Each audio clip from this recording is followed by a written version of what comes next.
एक बार की बात है, राजपुर नाम का एक गांव था। उस गांव में रामू नाम का एक मेहनती किसान रहता था।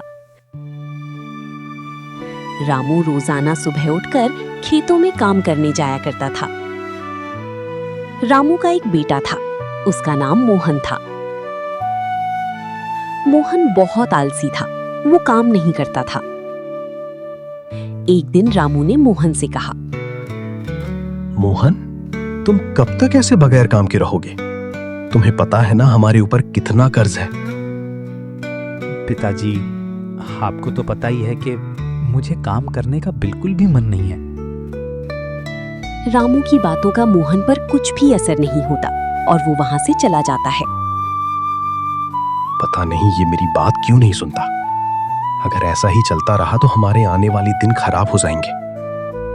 आप फिक्र मत कीजिए, वो बड़ा हो गया है, एक दिन वो जरूर समझ जाएगा।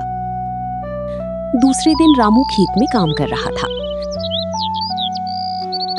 तभी वहां पर खेत का मालिक आया और कहने लगा, हाँ भाई रामू, 2 साल हो गए और तुमने अभी तक कर्ज वापस नहीं दिया है। तुम कब तक दे रहे हो? मैं इससे ज्यादा मोहलत और नहीं दे सकता। मालिक, मुझे 1 महीने का वक्त दीजिए, मैं आपका कर्ज लौटा दूंगा। ठीक है रामू, मैं अगले महीने आऊंगा। अगर मुझे कर्ज नहीं मिला तो मैं तुम्हारा घर ले लूंगा। नहीं मालिक, ऐसा मत कीजिए।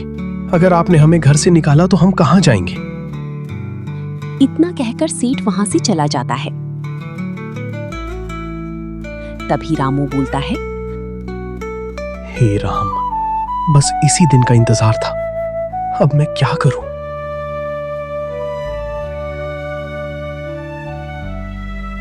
उदास होकर रामू सोचते सोचते वापस घर आता है। राधा को मालिक की सारी बात बताता है। आप फिक्र मत कीजिए, मैं मोहन को समझाऊंगी, वो जरूर कोई काम करेगा। हाँ, अब तुम उससे बात करो, और वैसे भी वो मेरी बात सुनता नहीं है। राधा रात में मोहन से जाकर पूछती है, बेटा मोहन, हमें बस 1 महीने की मोहलत मिली है। अगर उस महीने में कर्ज नहीं दिया तो हमें घर खाली करना होगा। ऐसा क्यों? घर क्यों खाली करना पड़ेगा माँ? बेटा, हमें कर्ज लिए 2 साल हो गए, इसीलिए मालिक हम पर गुस्सा है और हमें घर खाली करने के लिए बोल रहा है। मगर हम उनका कर्ज क्यों नहीं चुका सकते? नहीं बेटा, तुम्हारे पिताजी अकेले काम कर कर के थक गए हैं। अब उनसे ज्यादा काम नहीं होता। तुम कुछ काम करो बेटा। ठीक है माँ, मैं कल कोई काम सोचकर तुम्हें कहता हूँ।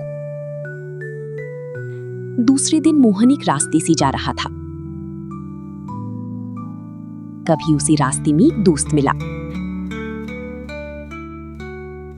अरे भाई मोहन, कहाँ चल दिए? अरे भाई, मैं काम की तलाश में निकला हूँ, कोई काम देख रहा हूँ। मोहन भाई, मैं तो किसी काम के बारे में नहीं जानता। वैसे तुम कहाँ जा रहे हो? मैं तो दूसरे गांव में कुर्सी लेने के लिए जा रहा हूं भाई। हमारे गांव में कोई कुर्सी बनाने वाला नहीं है। इतना कहकर मोहन का दोस्त वहां से चला जाता है। उसकी जाते ही मोहन सोच में पड़ जाता है।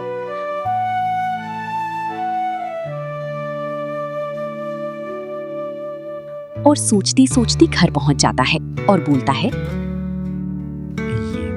हमारे गांव में कोई कुर्सी बेचने वाला नहीं है। ऐसा कहकर कुछ देर और सोचता है। एक काम करता हूँ, माँ से जाकर पूछता हूँ, वो जरूर बताएंगे।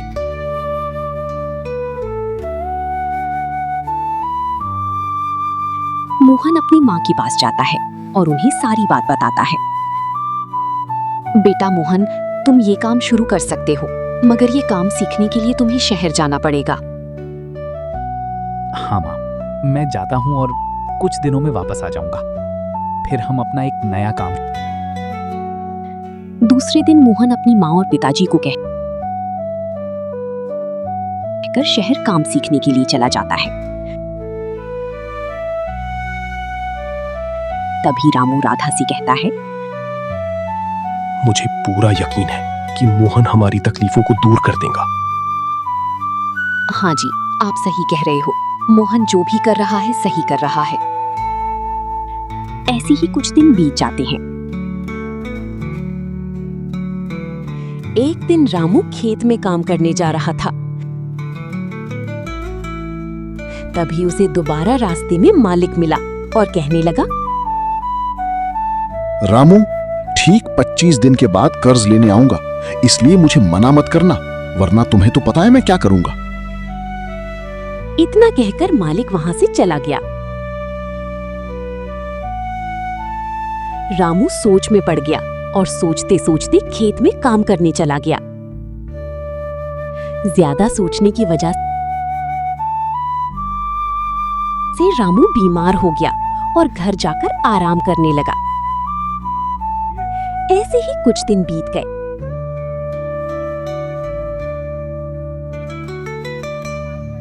एक दिन रामू की पत्नी रामू के पास आई और कहने लगी, हाँ जी, आप फिक्र मत करो, जैसे ही मोहन वापस आएगा हम कर्जा दे देंगे। राधा के इतना कहते ही पीछे से मोहन बैग लेकर घर में आया और कहने लगा, माँ, पिताजी मैं आ गया हूँ और मैं पूरी तरह काम सीख गया हूँ। मोहन को देखकर राधा बहुत खुश हुई और उससे कहने लगी, अच्छा हुआ बेटा तुम आ गए। तुम्हारे पिताजी की तबीयत बहुत खराब है, कर्ज की तारीख करीब आ गई है। माँ, आप पिताजी से कहो कि चिंता ना करें, मैं काम जो सीख गया हूँ मैं कर्ज चुका दूंगा।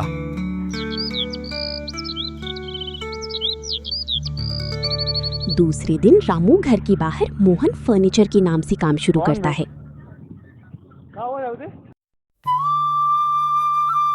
और मोहन जंगल में जाकर लकड़ियां काटता है।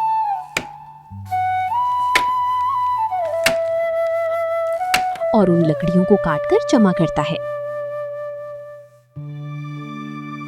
और उन लकड़ी की मदद से रामू कुर्सी टेबल बनाता है।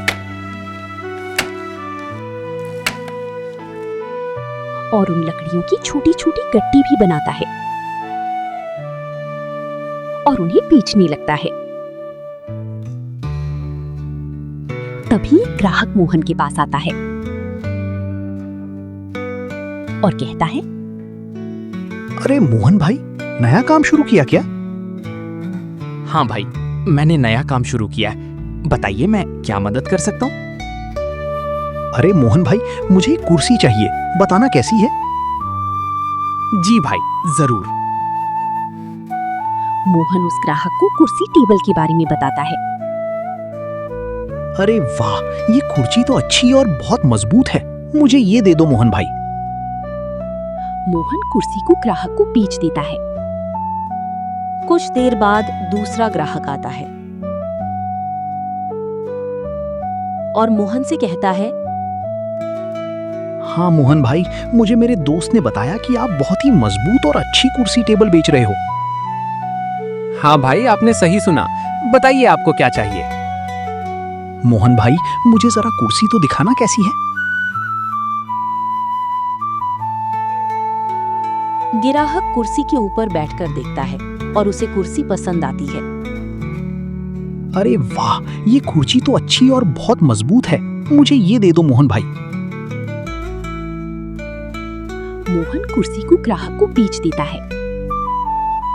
कुछ देर बाद दूसरा ग्राहक आता है और मोहन से कहता है, अरे मोहन भाई, मुझे मेरे घर के बाहर घास रखने के लिए लकड़ी की चाली बनानी है, क्या तुम मेरे घर आकर ये काम कर दोगे? मैं तुम्हें पैसे दे दूंगा। जी भाई, जरूर, मैं जरूर आऊंगा। ठीक है मोहन, तुम कल से काम करने के लिए आ जाना।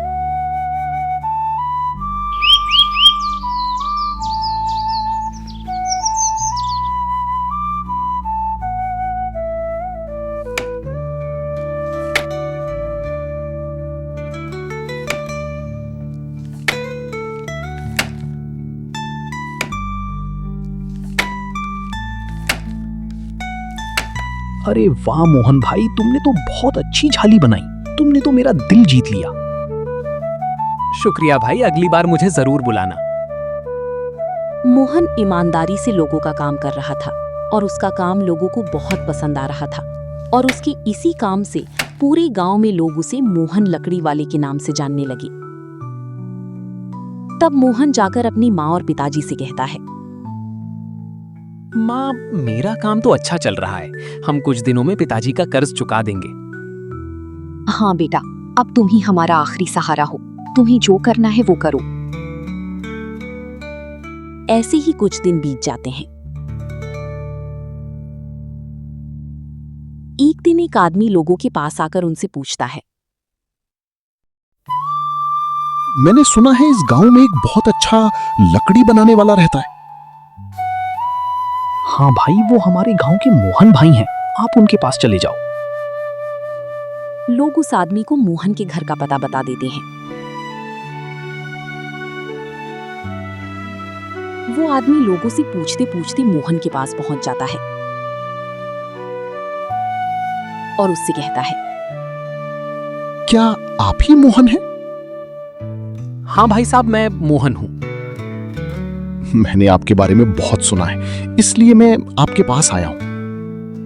जी बताइए, मैं आपकी क्या सेवा कर सकता हूँ? मुझे खाने के लिए 5 छोटे टेबल चाहिए। क्या आप मुझे बना दोगे? जी जरूर, मुझे टेबल बनाना आता है और आप मुझे कुछ दिन का वक्त दीजिए, मैं आपको टेबल बना दूंगा। देखो मोहन, ये टेबल मेरी बेटी के घर जाने वाले हैं, इसलिए अच्छा बनाना। आप फिक्र मत कीजिए, मैं अच्छा ही बनाऊंगा। मोहन को इतना कहकर वो आदमी वहां से चला जाता है।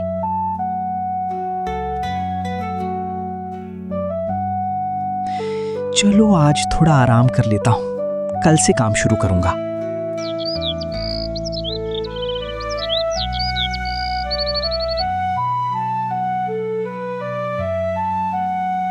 दूसरे दिन मोहन जंगल में जाकर लकड़ियां काटता है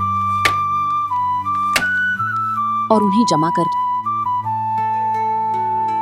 घर लेकर आता है। चलो अब जल्दी से काम शुरू करता हूँ। ऐसा कहकर मोहन काम पर लग जाता है। मोहन पूरा दिन मेहनत करके एक टेबल बनाता है। अरे वाह, ये टेबल तो बहुत अच्छा बना है। मैं ऐसे ही और टेबल बनाता हूँ। मोहन और कुछ दिन मेहनत करता है और 4 टेबल बनाता है। हाँ चलो, काम पूरा हुआ। अब उन्हें पसंद आना चाहिए। अगले दिन वो आदमी मोहन के पास आता है और हाँ मोहन, काम पूरा हुआ जो मैंने तुम्हें कहा था। पूरा हो गया है, आप देख लीजिए। मोहन उस आदमी को टेबल दिखाता है और उनके बारे में बताता है। तो बोलिए, आपको ये टेबल कैसे लगे? अरे वाह मोहन, तुमने तो बहुत अच्छे टेबल बनाए हैं, मुझे बहुत पसंद आए। मोहन उस आदमी को टेबल दे देता है और मोहन पैसे जमा करता है और पिताजी का कर्ज दे देता है। मोहन कर्ज देकर अपने घर को बचा लेता है। मोहन कुछ और पैसे जमा करता है और उन पैसों से अपने लिए खेत भी खरीदता है।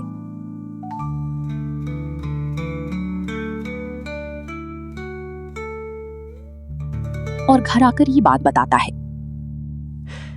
माँ, पिताजी, मैंने आपका कर्ज दे दिया और एक खेत भी खरीदा है। ये बात सुनकर रामू की आंखें भर आई और उसने कहा, मोहन, अगर तुम ना होते तो मैं तो टूट ही जाता। तुमने हमारी तकलीफ दूर कर दी बेटा। मुझे गर्व है कि मुझे तुम जैसा बेटा मिला है। माँ पिताजी की ये बात सुनकर मोहन बहुत खुश हो जाता है और उस दिन से तीनों खुशी खुशी रहने लगते हैं। सीख, जिंदगी में कितना भी बुरा वक्त क्यों ना आए, अगर अच्छी औलाद हो तो हर बुरे वक्त से लड़ा जा सकता है। अगर आपको ये कहानी पसंद आई हो तो इस कहानी को लाइक, सब्सक्राइब जरूर करें।